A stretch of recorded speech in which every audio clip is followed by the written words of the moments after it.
Қайырлы күн баршаңызға достар. Бүгін сіздермен пунчоза салатын жасайтын боламыз. Ол үшін керекті ингредиенттердің барлығы міне тұр.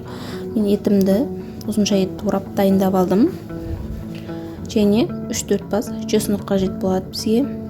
Оны жақсылап өткізгіштен өткізіп, етімізге салатын боламыз. Етімізді чеснок және соямен тұз араластырып, жақсылап мариновкасын жасап алатын боламыз. Не осылай өткізгіштен майдалап өткіземіз, ұсақтап.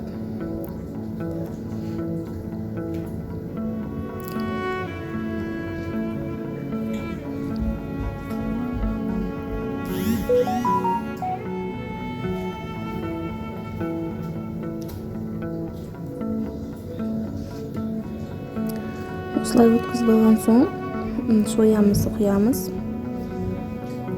Соя 2 қасық соя құямыз. Және тұз салып алатын боламыз. Жақсылап араластырып 10-7 минутқа қойып мариновкасын дайындап тұрамыз. Оған дейін тұнып тұрсын. Бізге басқа да қажетті ингредиенттердің барлығын дайындап аламыз.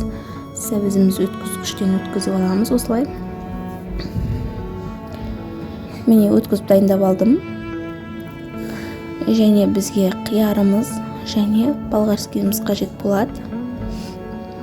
Бұл арада біз пунчозаның ыстық жылы суымызға, қайнап тұрған жылы суымызға бұқтырып қоятын боламыз. 10-15 минутта бұқтырып дайын болып шығады. Екіге бөліп аламыз.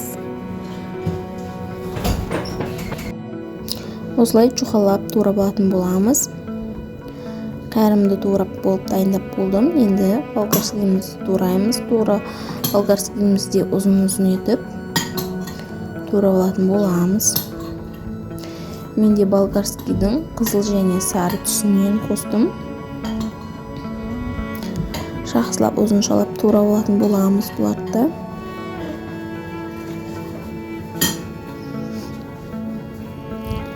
Және бізге пияз қажет болады. Пияздың бір басының өзі жетеді.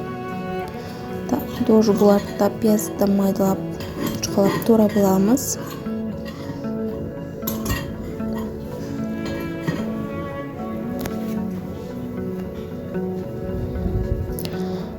Сосын тапамызды жаңағы қызып тұрған тапамызға мариновкада тұрған етімізді қуырып, үстінен пиязымызды салып, кішкене қуырамыз осылай.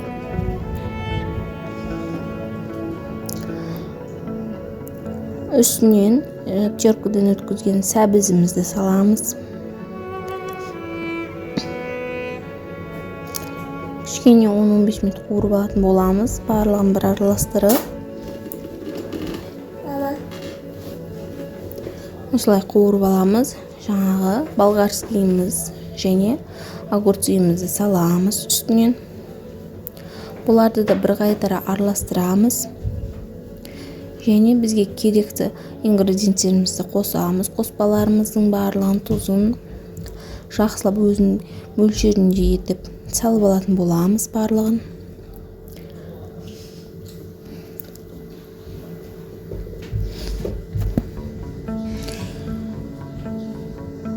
Осылай қызыл бұрыш, қара бұрыш, паприкамыз саламыз. Мен жаңа етке мариновкаға тұз салған болатынмын. Және соус құятын боламыз. 3 қасық соус. Біздің лапшамыз дайын. Осы кезде лапшамызды осылай бөліп аламыз. Жеген кезде ыңғайсыз болып кетпеу үшін. Лапшамыздың үстіне 1,5 қасықтай уксус құйып аламыз. Және соус құямыз. Жақсылап араластырамыз. Осылай араластырып болғаннан кейін біздің жаңағы кішкене уақыт қуырылып шыққан масалымызды қосып, барлығын бірге араластырып аламыз. Тұзын көруді ұмытпаңыздар. Тұзы кем болып жатса, тұз қосып жіберетін болыңыздар.